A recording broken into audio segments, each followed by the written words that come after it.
Chers frères et sœurs, avec toute sincérité, combien de jours, de semaines, d'années, de mois sont passés? Est-ce que tu t'es posé certaines questions?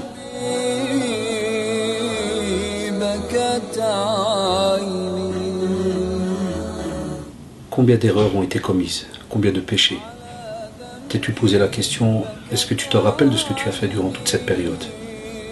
Sais-tu aussi que les anges ont noté cela, qu'Allah subhanahu wa ta'ala t'a vu? Dans quel état es-tu?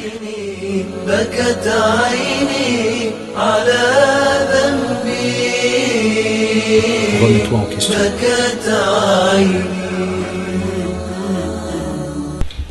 Bismillah ar-Rahman ar-Rahim. Inna alhamdulillah nahmaduhu ta'ala wa nasta'inuhu wa nastaghfiruh wa na'udhu billahi min shururi anfusina wa min sayyiati a'malina. من يهده الله فلا مضل له ومن يضلل فلا هادي له وأشهد أن لا إله إلا الله وحده لا شريك له وأشهد أن محمدا عبده ورسوله وبعد أيها الإخوة والأخوات السلام عليكم ورحمة الله. Il est un fait que parmi les bienfaits qu'Allah subhanahu wa ta'ala a donné donc à cette génération qui vit aujourd'hui, un de ces bienfaits c'est donc certains moyens de communication que l'on a donc entre les mains, comme par exemple Internet et certains outils que l'on retrouve donc justement dans machallah, cet outil qui est incroyable, Internet, comme par exemple Facebook, YouTube et autres. On sait que subhanallah, toute chose lorsque l'on l'a entre les mains, pour nous en tant que musulmans, donc on se pose la question, est-ce halal ou bien haram? Si jamais c'est haram, on sait qu'alhamdulillah, on évite, c'est fini, on ne touche pas. Et il y a des choses donc alhamdulillah qui peuvent être donc halal, licites. Mais comme disait Cheikh Al-Uthaymi, que ce soit même par rapport à la télévision et autres, qu'est-ce que tu vas en faire comme emploi? C'est-à-dire lorsque tu as en face de toi, par exemple, cet outil qui est nouveau, même s'il a quelques années, comme par exemple Facebook, YouTube et autres, comment est-ce que tu vas l'employer? Eh bien, si tu es quelqu'un, subhanallah, qui craint Allah subhanahu wa ta'ala comme il se doit, un de tes buts, c'est de partager minimum, wallahi, tout ce qui tourne dans le domaine de l'aqid, la foi, le tawhid, l'unicité. De le partager avec les gens du monde entier, qu'ils soient musulmans ou non musulmans.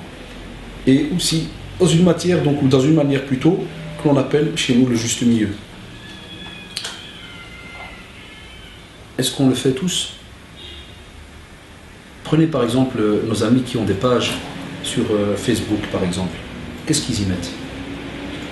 Dernièrement, j'avais fait entre guillemets une simple petite remarque. Je parle pas du fait de partager, subhanallah, pour qu'on me comprenne bien, je ne parle pas du fait de partager certaines petites discussions avec des amis et autres, parce qu'alhamdulillah ça fait plaisir, on a des amis au même moment qui sont en vacances des fois de l'autre côté de la terre et vous êtes content de les retrouver, de discuter avec eux et autres, de rigoler, alhamdulillah, ça c'est un point connu chez chacun d'entre nous, il fait même plaisir, c'est très très bien, loin de là.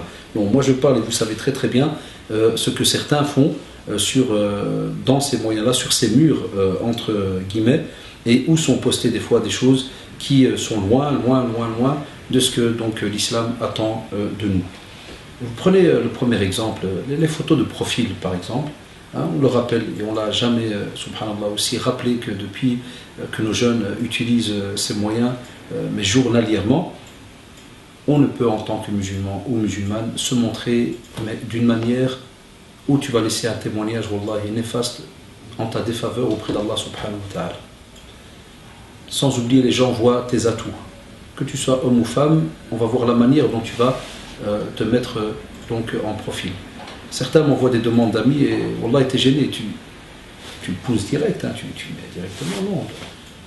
La personne, subhanallah, même des fois des hommes, torse nu, là, un petit short là, parce qu'il a mis Beach et hello Adash, ouais, je crois hello Adash, je crois que je vais le mettre aussi en petit short et je vais te répondre de la même manière.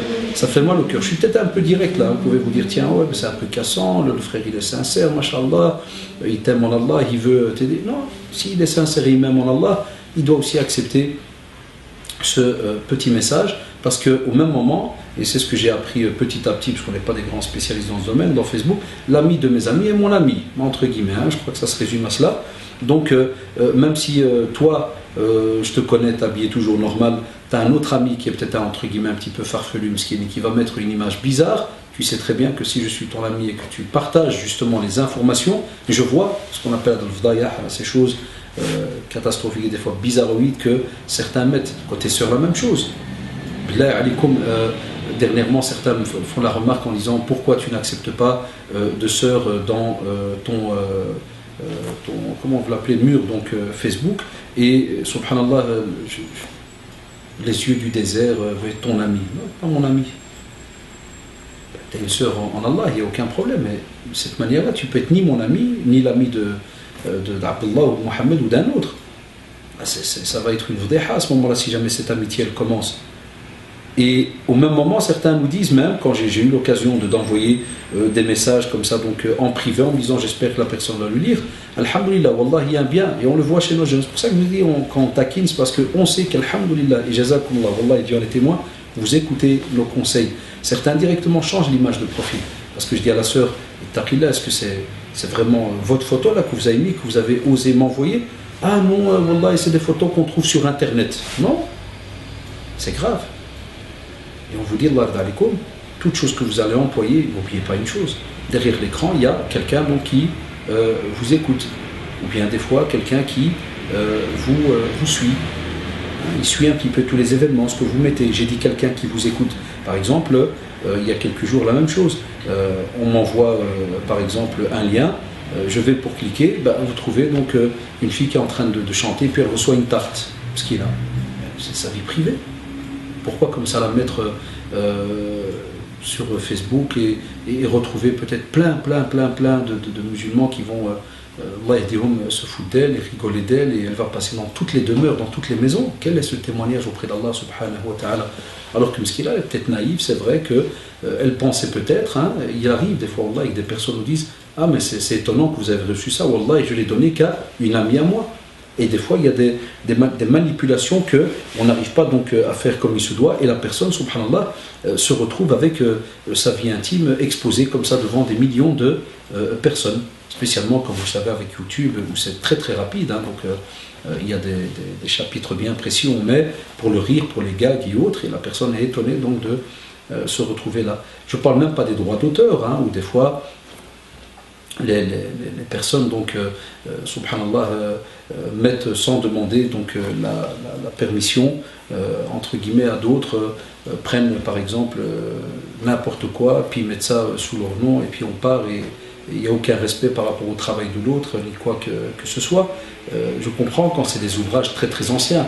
Personne, alhamdulillah, n'a une tezkiya qui émane direct de l'imam al-Bukhari pour te dire, voilà, il n'y a aucun problème, mon livre, tu peux l'écrire. À part lorsqu'on a des grands savants, comme vous le savez, et c'est pour ça que je taquine nos jeunes. Les grands savants, oui, eux, ils ont un sanad. Ils ont, subhanallah, une chaîne de transmission qui peut même remonter des fois jusqu'à Bukhari. Vous serez étonnés, subhanallah. Cela existe. Wallah, les jeunes sont étonnés. Donc, Al-Bukhari n'a jamais eu d'élèves, rahimahullah. Il a eu des élèves musulmans, a eu des élèves talmidi, rahimahullah. Jami'an, ils ont eu donc des élèves, et cela s'est transmis donc jusqu'à nos jours. Mais moi je parle ici, comme vous savez, de personnes par exemple qui mettent n'importe quoi et puis disent oui voilà ça vient d'où, ceci ou cela. Donc c'est important de faire attention par rapport à tout ce qui est mis donc dans ce genre d'outils. C'est pour ça que je vous dirais Allah d'alaikum. Donc faites attention aux propos malsains. Il y a même des fois certains qui s'insultent sur Facebook, certains qui donnent des idées en disant oui mais on a le droit de dire ce qu'on pense parce qu'on est en kada kada. Quand c'est la religion, non, s'il te plaît, chers frères et sœurs, apprends à l'accepter. Tu peux donner un avis sur, par exemple, la grenouille de Papouasie. Oui, tu es peut-être spécialiste dans le domaine. Wallah, c'est vrai, je ne la connais pas, cette grenouille. Donc là, je te comprends, wallah, et je prendrai de toi la science, et j'apprendrai à connaître cette grenouille et autres. Mais si jamais on parle d'un hadith authentique, et tu viens et tu mets sur Facebook ou autre, oui, je pense qu'il n'est pas vraiment authentique parce qu'il m'a l'air dur ce hadith. Non, excuse-moi. Là, on est, comme tu l'as remarqué, on est dans un autre domaine. Chacun, subhanallah, a reçu donc sa petite spécialisation, bien a passé sa vie dans un domaine bien précis où lui peut, subhanallah, parler et donner un avis dans ce domaine-là. Tu parles de religion et tu veux, par exemple, mashallah, donner ton avis par rapport à ce que ton cher t'a appris, parce que tu l'as écouté de ton cher ou autre, ou bien par rapport à quelque chose dont tu es sûr et certain, tu as entendu tel cher le dire, ça c'est beau. On voit des jeunes, jazahumullah. Vous voyez, c'est pour ça qu'on dit il y a du bon. Et il y a des jeunes, vous les voyez sur Facebook, qui mettent voilà, chers frères et sœurs, Allah subhanahu wa ta'ala a dit que, le prophète m'a dit que tel cher kada dans son dars a dit que ça, wallah, ça fait plaisir. Mais parler comme ça en disant oui, je crois que, je pense que, et je vais à un autre chapitre, même ceux qui égarent les autres, entre guillemets, ou bien qui les rendent égarés, c'est-à-dire ils les insultent et les dénigrent et autres. De nouveau, machallah, c'est un outil, on y va. C'est vraiment un restaurant de charognards. Chez certains, wallah, c'est un restaurant de charognards. C'est comme si je devais imaginer la scène, leur mur à eux, c'est 50 types, là, vous savez, avec des dents aiguisées, des fois même des sœurs, parce qu'on a toujours le stéréotype, c'est les frères qui sont comme ça très durs. Non, on a des sœurs, machallah aussi, qui nous envoient des fois des belles tartes, des belles insultes et des invocations où qu'Allah te casse le dos et te fait ceci et cela. Vous serez étonnés. Hein? Donc on vous dit, est-ce que ces outils qu'Allah subhanahu wa ta'ala vous ont donnés, au lieu que vous passiez, pour certains, votre temps à insulter les autres, loin de là, wallahi, invoquez Allah subhanahu wa ta'ala pour eux, mettez-leur à chaque fois, comme font certains jeunes, qu'Allah les récompense, et certaines sœurs, mettez des petits hadiths, mettez aussi des petites vidéos par exemple, où, alhamdulillah, il y a eu une permission, hein, donc il faut toujours se renseigner si c'est faisable ou pas, où vous avez donc un petit rappel par exemple sur la prière, sur le repentir, sur un sujet qui est très très important. Donc c'est pour cela, Allah d'alikum, essayez, faites en sorte que ce ne soit pas un mur pour manger la viande des autres, mais plutôt un mur où vous allez donc guider les autres. Que ça ne soit pas aussi un mur où vous allez vous dévoiler comme ça n'importe qui, n'importe comment, mais que ça soit au contraire un mur où on ne verrait que du flou. On ne saurait pas exactement quelle est ta vie privée. Et spécialement, donc, vous savez de qui je parle, donc pour nos sœurs, et beaucoup de sœurs se sont fait avoir, ont répondu à des messages en privé et autres, parce qu'elles ont montré leurs atouts, et certaines, c'est une autre catégorie, elles sont sincères d'une certaine manière, parce qu'elles veulent se marier, ceci, cela, alors on met n'importe quoi sur le mur, pour qu'on soit, entre guillemets, remarqué par quelqu'un autre. Wallahi, et on vous le rappelle, c'est si et seulement si, comme a dit Allah subhanahu wa ta'ala, وَمَنْ يَتَّقِ اللَّهِ يَجْعَلْ لَهُ مَخْرَجًا. وَمَنْ يَتَّقِ اللَّهِ, c'est celui qui craint Allah subhanahu wa ta'ala comme il se doit, Allah subhanahu wa ta'ala lui trouve une issue, pas employer n'importe quel moyen pour y arriver.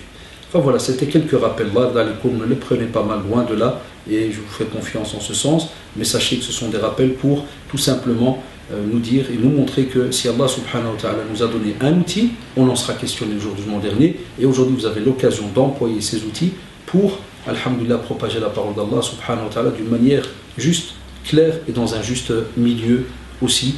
سبحانك اللهم وبحمدك نشهد أن لا إله إلا أنت أستغفرك ونتوب إليك سبحان ربك رب العزة عما يصفون وسلام على المرسلين والحمد لله رب العالمين والسلام عليكم ورحمة الله وبركاته.